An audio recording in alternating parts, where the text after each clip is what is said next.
Hello, my name is Charles Massy, and I'm currently in the beautiful National Library of Australia in Canberra. And while I come from down south on Ngarigo Indigenous country, we're currently on Ngunnawal traditional lands, and I'd really like to genuinely pay my respects to the elders past and present. So I am lucky to live on a farm down on the Monero, which is south of Canberra, and where we have a few thousand acres on which we run sheep and sometimes cattle. But what's exciting also, and we manage for this, we have lots of wild animals on the farm, lots of birds, kangaroos, wallabies, possums, things like sugar gliders. But what was really exciting a few years ago when I was working with some scientists who study nature, we discovered one of Australia's rarest little reptiles called the Monero earless dragon. And I got so intrigued working with these scientists about these beautiful little animals, no bigger than my little finger, that as I thought about how we can try and manage our land to preserve these beautiful animals, this story just came to me because I think it's important that we all understand them, and especially children who will be inheriting those lands in the future. So when I sat down and thought about these beautiful little dragon lizards, this story just came to me, and it's called The Last Dragon.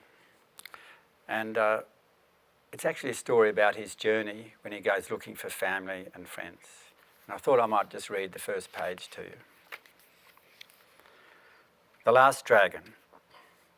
Beneath the western mountains, on the open plains of the high Monero, where the skies are blue and big, there lived a little dragon lizard.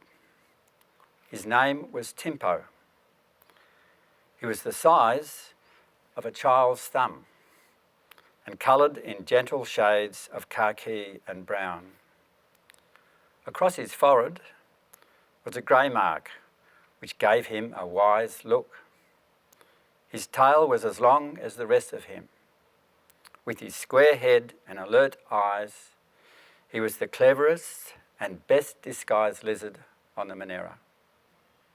And so what I'd like to do now is to introduce George Madani, one of the experts who studied these little dragon lizards. So George, I've got lots of questions from children about these wonderful little reptiles, no bigger than that. And one of them is, where do the dragons lay their eggs from where they are born from? That's a great question, Charlie. So, like you said, these dragons are only very small, but interestingly, their eggs are really big inside them. They can have up to 5 or 6, and they lay their eggs inside the abandoned chambers of wolf spiders. I see. So in this story, that's why wolf spiders are very important to them in their environment, obviously.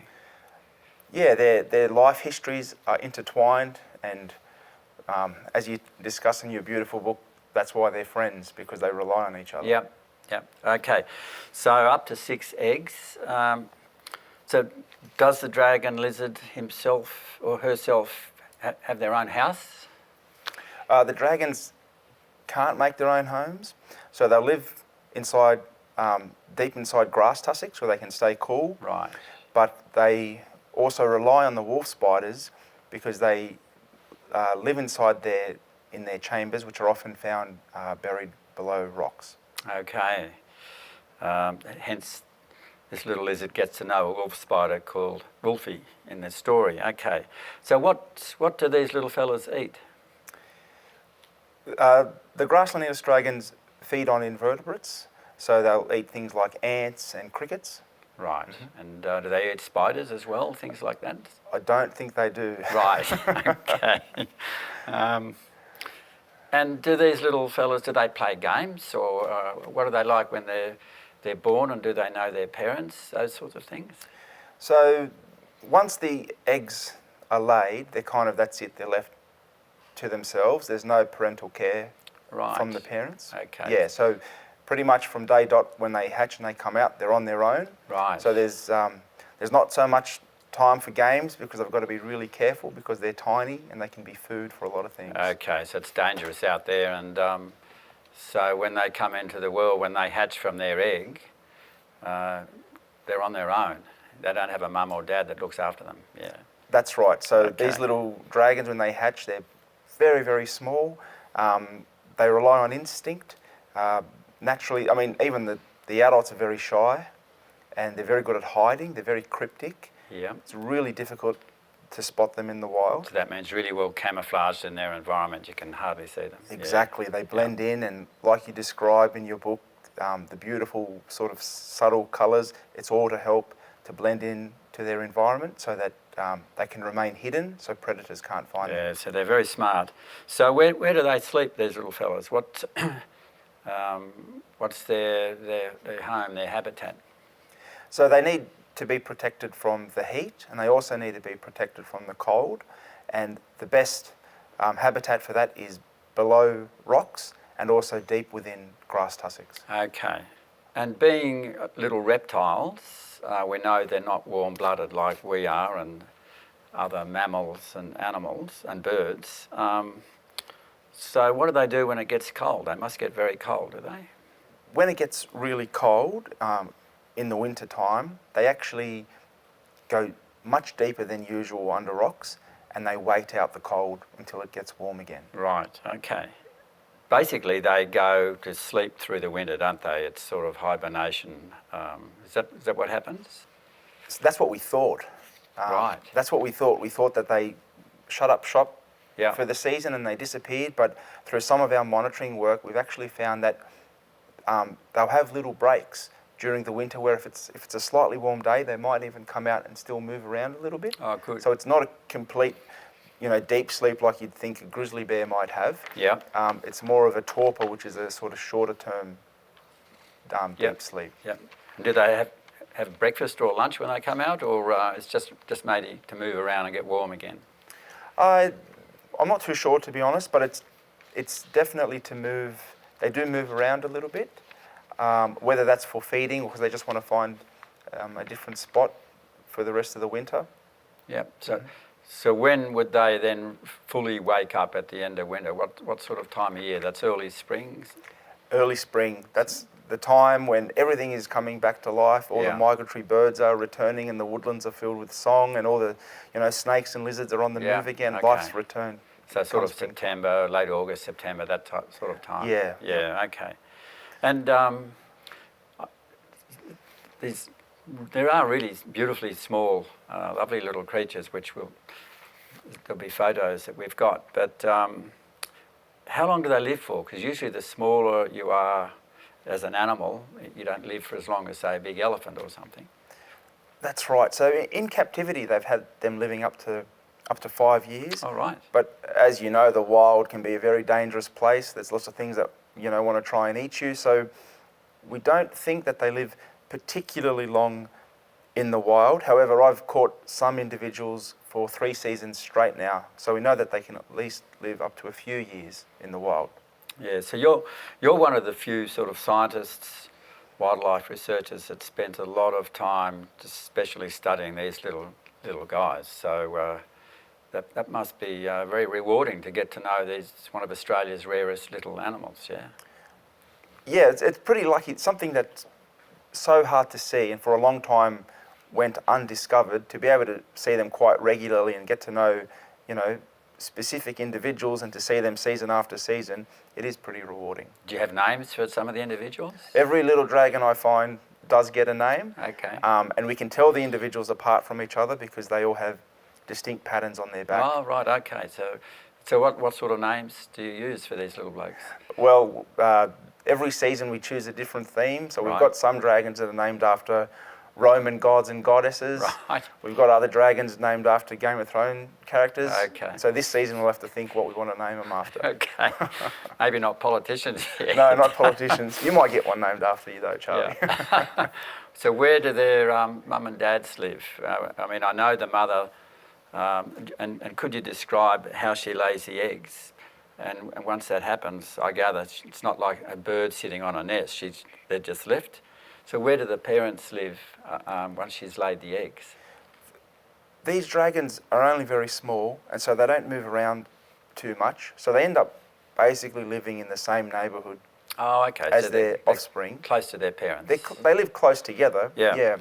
And when it comes to laying the eggs, basically a female will come across a spider burrow under a rock, and she might scrape it out a little bit and make it a bit bigger, and then she'll go inside, she'll deposit the eggs, and when she's done, she'll fill it in again with soft soil, and it's sealed off then, and usually a little bit moist inside, and then they're left.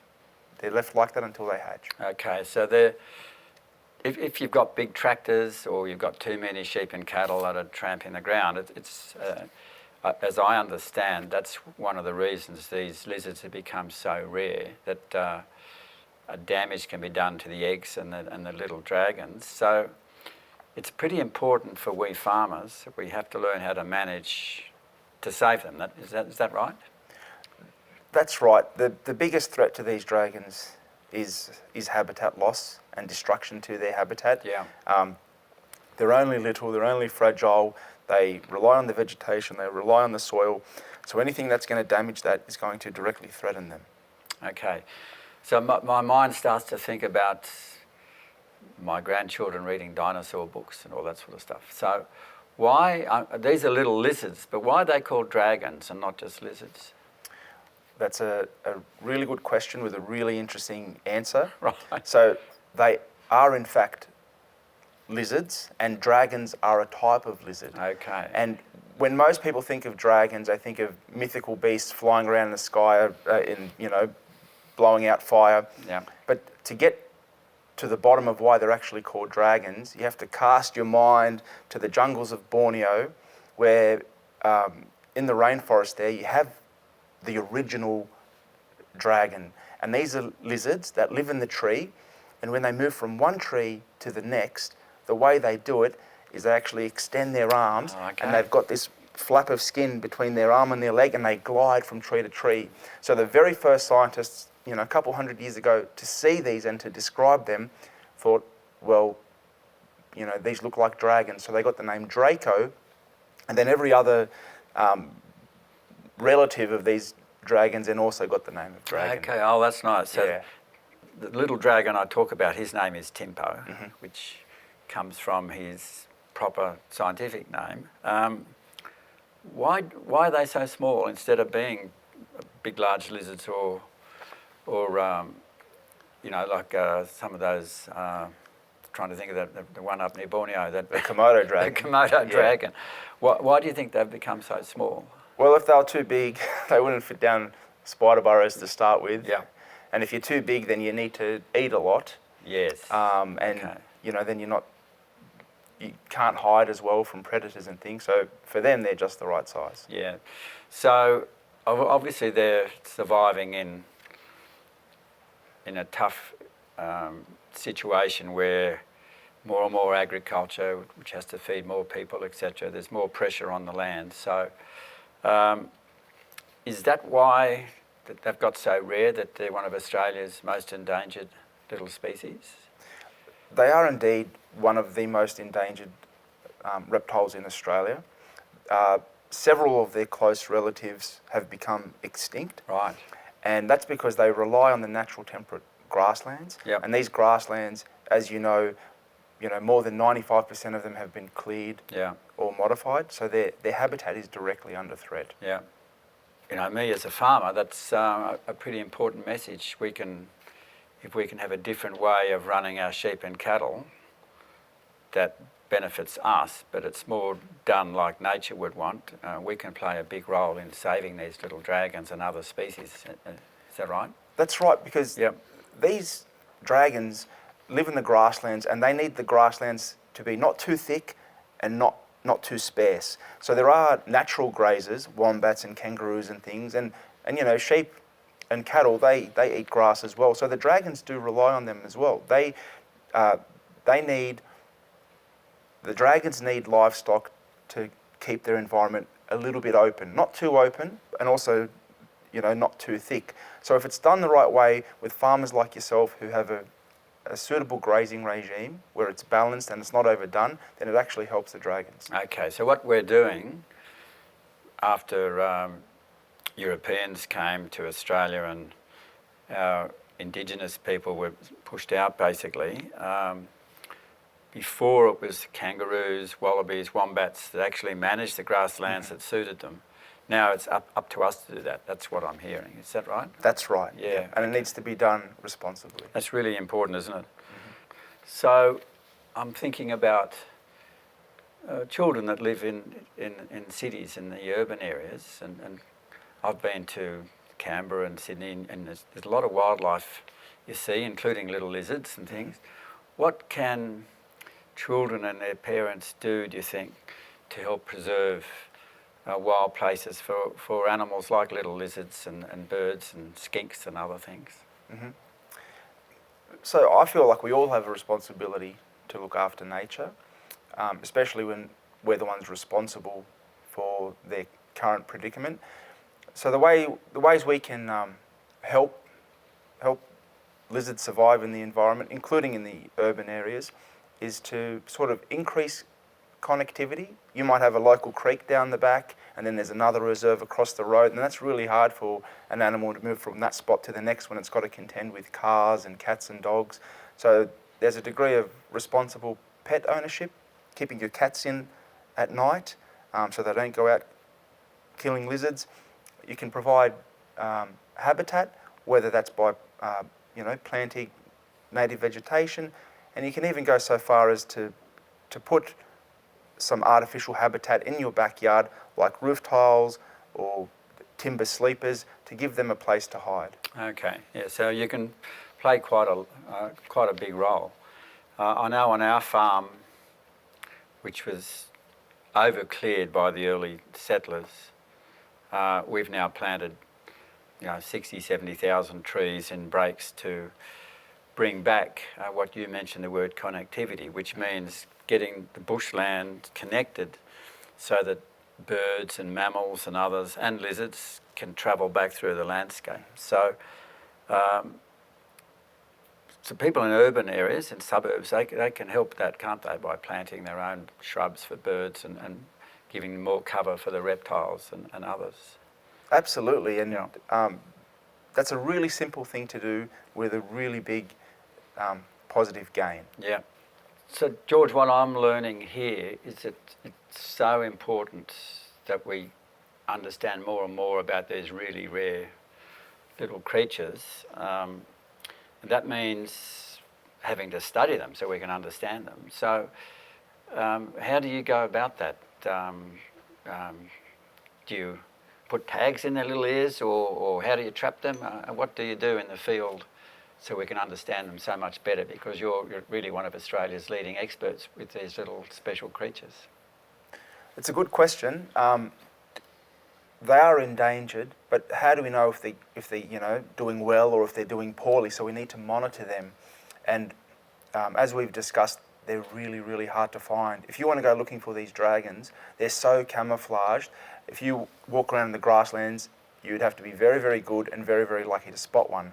So the way we used to look for them is by turning rocks over to see if we can find them in those spider burrows. Done that by the hundreds. Yeah, and Yep. we found that on average you have to turn about 1,000 rocks over before you find one dragon. Really? So that's a lot of effort, Yeah. and it's hard on the back. Yeah. So we cheat now. We've got different ways where we bring the dragons to us. So we have these monitoring transects set out in the grasslands, and what we do is we provide artificial habitat where... A transect being... A transect is a 100-metre long line where we count the dragons every visit. Okay, Yep. And so what we do is we put out roof tiles, which they like to go under. So a roof tile is very easy to lift up and check. That's the same as you find on a house in the city somewhere. The exact same okay. kind of tile you get on the roof of your house, yep. And then the other thing we do is we mimic the spider burrows. So we try and replicate what is natural. So we have these plastic tubes that are only about this long, and they're buried in the ground. And so what we do is we walk along and we shine our torch inside, and then sometimes we find dragons living inside them because to them they think, oh, this is the Hilton Hotel of spider burrows. Yeah. And I think that's what I'm hearing then, and the stories about a friendship between the little dragon and a wolf spider. But without wolf spiders in their grasslands, it'd be much harder for them to live and survive. Is that a fair comment? It is. The dragons do live inside the grass as well, but the burrows are where they lay their eggs, and it can be a quick place to disappear and hide from a predator if a hawk or a falcon flies overhead. So the dragons are very reliant on spiders, and that's why they make such good friends, as you talk about in your book. Yep. So it's not just birds of prey, kestrels, hawks, falcons. I imagine it's snakes and other things that are also trying to eat them too. Is that right? Yeah, a brown snake would make but a small snack out of a grassland dragon. Yeah, they're not that big. So Yep. And the other thing that I've often wondered about, I'm thinking of, say, a turtle that will lay, which is a reptile as well, will lay 70, 80 eggs, as I understand. And these little fellas lay only 3 to 6 eggs. And if I'm right, it's usually just under the soil. So that seems to me a bit risky way of going about if you have too many heavy cattle and things like that. But so how long would those eggs be under the ground, and how do the baby dragons get out of the eggs? So the eggs are in the ground for several months before they hatch, and when the mother fills the hole back in, the soil is very loose. So it's easy for the baby dragons, just to dig their way out to the top. But if the soil becomes really heavily compacted because of the hooves of hundreds of sheep or cattle, then that makes the ground too hard, and then they can't get out. So that's how you can do damage. And I'm just trying to imagine a baby dragon popping out of his egg, burrowing out. I mean, already he must know from his history, genetic history, what to do, because he hasn't got mum or dad there to show him or her what to do. Is that right? They just know how to survive once they're out. They rely completely on instinct. Yeah. So how big are the little fellas when they come out of an egg? They must be tiny, are they? Oh, they're not much longer than a grown-up's fingernail. Okay. Yeah, they're only really tiny. They're really vulnerable. Yeah. So, I mean, you must really enjoy, having spent a day with you and also work with other scientists. These are the most beautiful, cheeky little critters. I mean, you must really enjoy working with them, do you? It's always exciting to find one, especially in a new spot where you haven't seen them before. Yeah. It was great working with you in the field to watch a real professional scientist and doing such an important job in trying to save one of Australia's rarest creatures, which it is. It's endangered. And I think there's a key message here for all of us, that doesn't matter if you live on a farm like I am, where we can manage things, or if you live in the city in a backyard. We can all do things to preserve beautiful creatures like this dragon, but birds and other reptiles and little possums and things, just by planting more native plants and preserving things like woodland. And there's so much bad news on the news, on the media news, but stories like this are going on all the time with scientists like yourself, and I think it's a message that all of us, from good scientists right down to people who own a bit of land or even a backyard, which whether you're growing your own vegetables or what you're doing, but we can all play a big role in trying to save our planet and the beautiful creatures that are on it. So, and if you want to read about one of these beautiful creatures, which is based on a lot of research and working with people like George, you can read this book about the last dragon and his friend, the wolf spider, and see what happens, whether he is the last dragon or not. So thanks, mate. That was a really interesting talk, and I wish you all the best in your ongoing work in saving creatures like this dragon. Thanks very much, Charlie, and thanks for sharing the story of Timpo with the world. Yeah, thanks, man.